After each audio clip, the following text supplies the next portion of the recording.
Hey, it's the Narrative Nerd here. I'm doing something a bit different today and I'm super excited about it, you guys. It's finally time to start telling my doll's story. Oh my God. This is the whole reason that I got into BJDs, guys.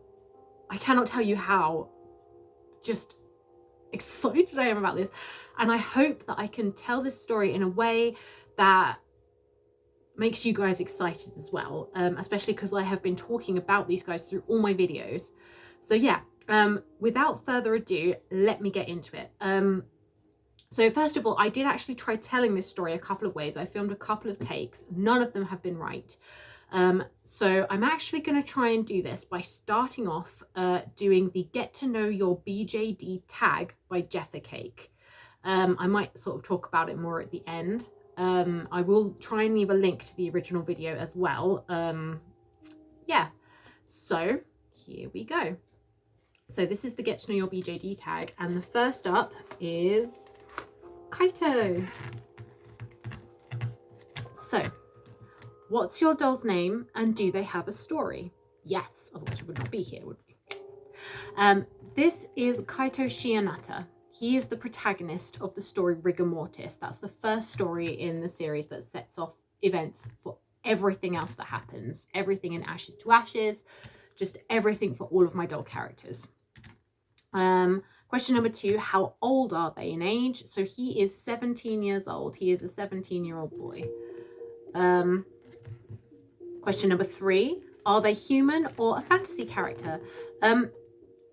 Kaito is a bit ambiguous in this area. He was technically born a human, but he is more of a god in a mortal shell than anything else. And this is, I suppose, where it gets interesting. The basics of his story, at least the bit that you need to know here, is that he's the Grim Reaper, born as a human, because the other gods believed that Death, as the only god with the power to affect the mortal realm, should have an idea about their mortal lives to do his job properly. So, I don't know. He's not really like a Shinigami, and he's not really like the Death Note gods either. He's more than that. Like, he is kind of the personification of death as like the concept. Yeah, and I mean, he's just a kid. He's just a regular guy, and he has all this to deal with. It's not nice. He doesn't live a good life. So question 4, do they have superpowers? Yes, he does. Kaito's job as the Grim Reaper is not to go around harvesting souls. This is done by phantoms that rove around. Phantoms in this story are like big humanoid creatures that are shades, and they literally just go around collecting souls of people who have recently died. They collect the souls and they take them to a place that Kaito has dubbed the graveyard, which is essentially the realm of death which resides in his mind.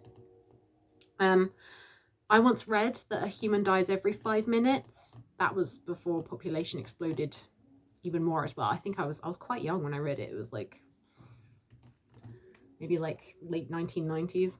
I'm old. Kaito can't be in all the places that people die at once in the world, not as a mortal. Instead, he is a soul sorter, or as he's sometimes referred to, the organizer. He sorts the souls of the recently deceased into their respective afterlives. His power, therefore, includes the ability to keep the realm of death within his mind. That's the graveyard. The ability to see the phantoms and control them. He's basically like their lord and master, although he's afraid of them, really. They stalk every crevice of the world. They're everywhere. They're the shadows that you see creeping out of the corner of your eye. For him, that childhood fear never disappeared. He also, and this is probably the most impactful of his abilities, he can see when someone will die just by touching them. So he's not very, well, obviously he's not very tactile. He doesn't like touching at all. And in fact, it has actually given him a bit of an aversion to touch in general. I shouldn't be touching his hands really, but you know. So question number 5, where would they live? Kaito lives in the city of Calhoun with his foster family, the Shianatas. The Shianatas are an unforgiving family dynamic for Kaito. His mother is a death seer. She's a priestess who essentially has visions of the future so long as it pertains to the mortal death. The death seers were created by the gods to keep one of their own safe whilst that god was vulnerable. Before Mrs. Shianata was a seer, she and her husband were happy socialites. Now she's slowly spiraling into madness, and both she and her husband blame Kaito's existence for their misery. Kaito also has a younger sister, Emika Shianata. She also hates him. I have not shelled any of these characters. Although they're important to the story, they're not intrinsic. So I might shell Emika at some point, but you know. She also hates Kaito because she's been raised knowing the truth. Kaito is responsible for all of the misery and madness in her family.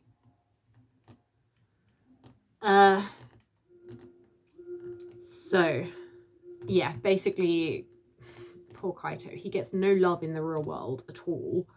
And his job as the Grim Reaper eats his life. He's just miserable.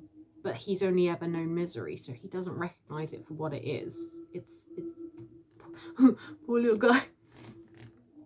So question number 6, what's their clothing aesthetic? As you can see, Kaito is monochromatic.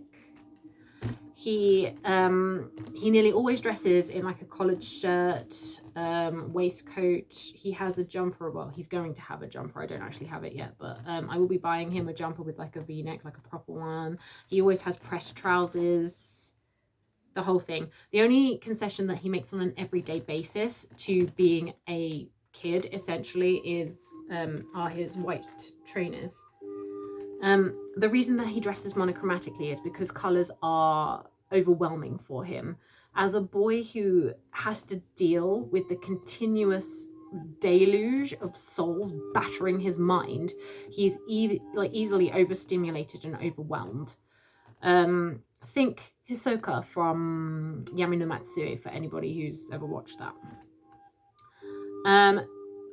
After his story gets going, he does swap out for a more casual style in some instances. He will wear like a t-shirt and his trousers, or he will wear like a hoodie or something. But yeah, that does come with his character development through his story. So, number 7, what do they like to do? Kaito doesn't really have hobbies. His job is 24/7, so he doesn't have time for complex pastimes. Indeed, his early childhood was a struggle of learning how to simultaneously process souls and act like a normal person. So everything for him took 100 times longer than it would for a regular child. He didn't speak his first words until he was 5.5, just to give an example. He does enjoy meditative type lo-fi music, or like I've got in the background now, I've got like melancholy chill sounds to relax and sleep to that are like game ones. I think it's like Amori and I can't remember the names. Anyway, they're great tracks, great soundtracks. His MP3 player, one of Emika's old ones, is his most favorite one of his most favorite things in the world. He listens to a lot of music because it just helps him to process, frankly.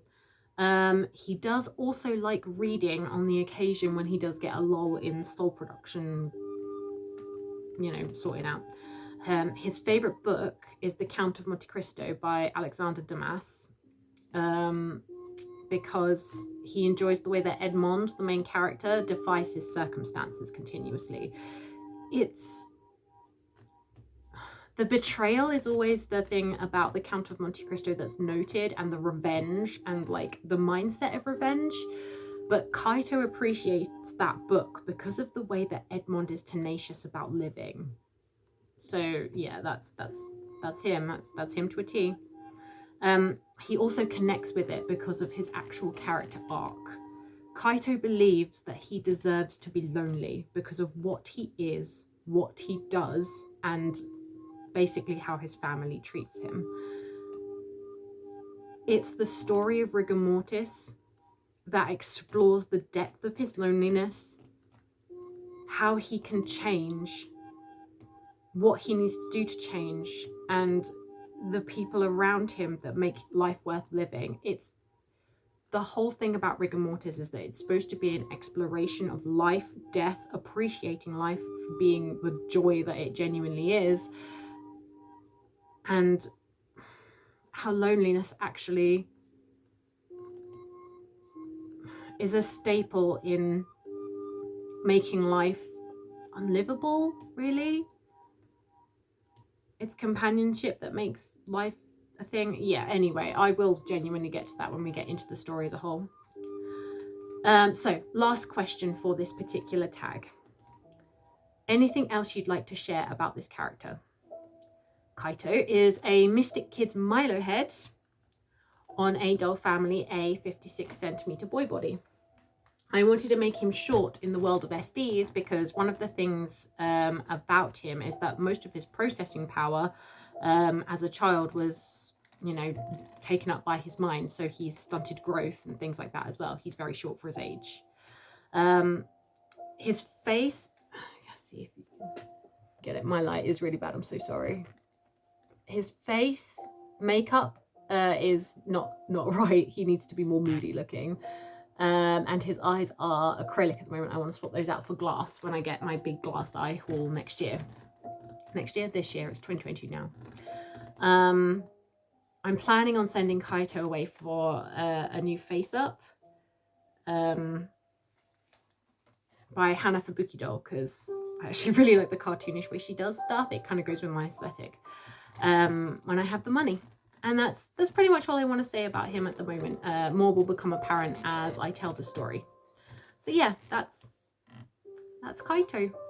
I am really pleased to finally introduce him, and I hope I've done a good enough job to actually give you some intrigue to find out what's in store for him.